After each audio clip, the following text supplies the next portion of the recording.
name is Wendy Fagoni. I'm a John Barnes trained myofascial release therapist, a Stanford Compassion Ambassador. I went through a year-long training through Stanford in compassion studies, and I'm a Association for Nature and Forest Therapy Guide.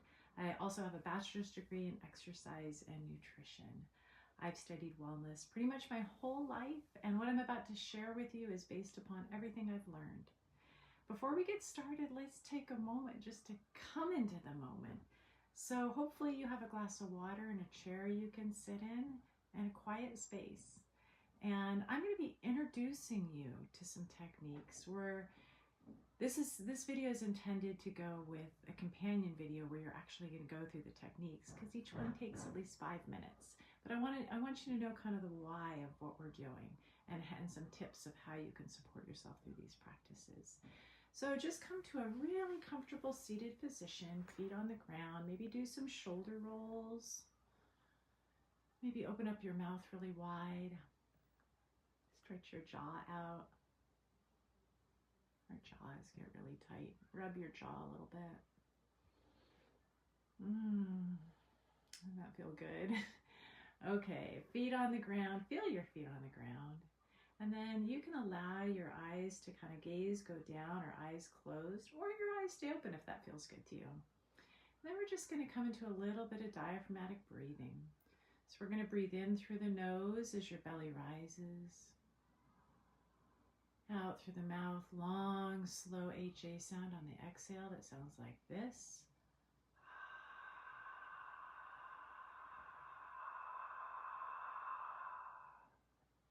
Inhale through the nose, belly rises.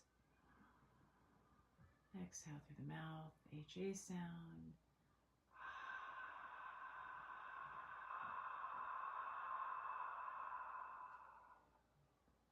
Two more.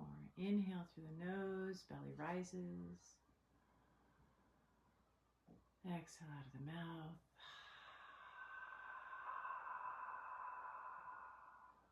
Last one. Inhale through the nose, belly rises.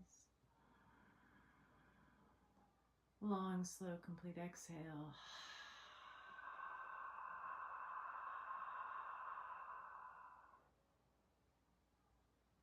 And then let your eyes float open if they were closed. Wiggle around a little bit. Okay, here we are.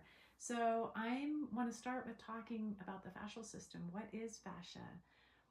About 3.5 years ago, fascia was named the new organ in the body, just like your heart or your lungs. And your muscles are made of fascia. Almost everything in you is made of fascia. Fascia, if you think of it like it's connective tissue, is kind of like spider webbing wrapped throughout your body down to a cellular level. Connective tissue fascia wraps around nerves, blood vessels, and how our fascia becomes restricted. There's a few ways. Prolonged positions, if you're sitting all day, hunched forward, the connective tissue here, as it becomes restricted and more dense, fluid can't get into your tissues, and then it becomes dehydrated. Your connective tissue gets dehydrated and then shrink wraps you into different positions, like forward head position. And then the muscles back here start hurting because you're stuck like this. You can try to straighten up, but your fascia will pull you right back in. Or if you do anything repetitive like keyboarding, the connective tissue in your hands can get dehydrated, literally changing the shape of your hands. I'm going to show you a technique to treat the hands, because we all need it with cell phones and computers. And then emotions can restrict our fascia. If we're always feeling overwhelmed, for example, this metaphor is called the weight of the world on your shoulders. Usually people who are always hunched up are also squeezing in here. And so if you do that all day long, usually subconsciously, usually we're not even aware of the clenching and the breath holding. Pretty soon your fascia shrink wraps you like this, which actually causes you to feel stressed. This is called embodied cognition. How we feel influences how we hold our bodies, and how we hold our bodies influences how we feel.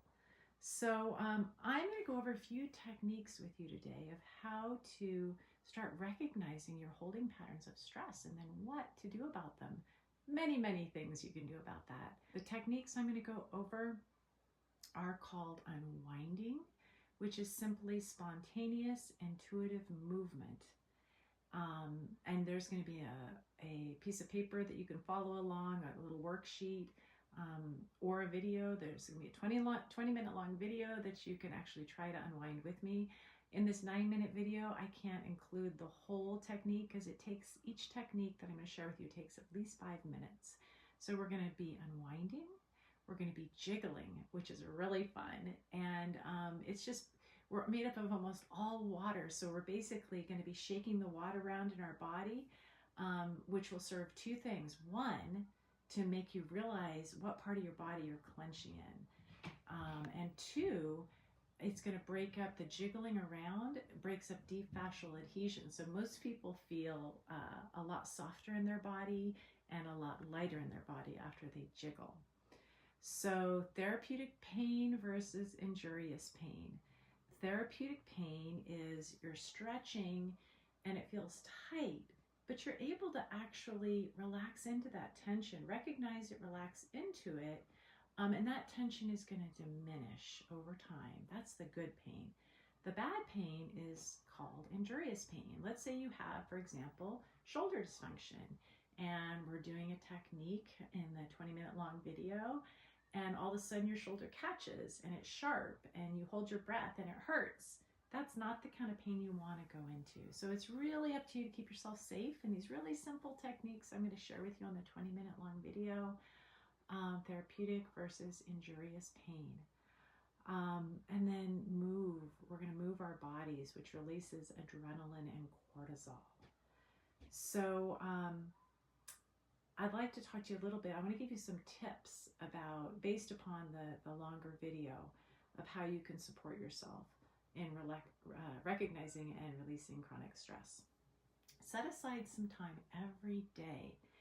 Maybe it's 10 minutes to try some of the techniques I'm going to share with you in a little bit here. A regular practice you're going to learn a lot about yourself through the regular practices. You know, one-off is great, you're going to feel better, but really you're going to find your sweet spot when you practice self-myofascial release regularly. It's great to have a private room where if you want to do some loud sighs, you can do that, nobody's around. Privacy is helpful, and being hydrated is helpful. The other tip I would give you is make sure that when you're going through a lot of either physical or emotional stress, that you're really gentle with yourself.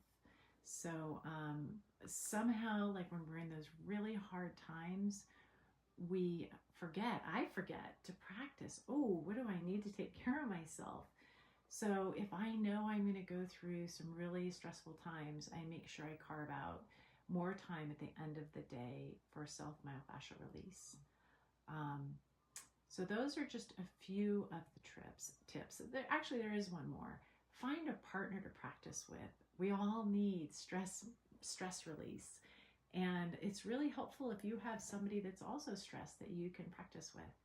So you can reach me with any questions you may have at somaticecotherapy.com. I would absolutely love to support you. Hope you enjoy the videos. Thank you.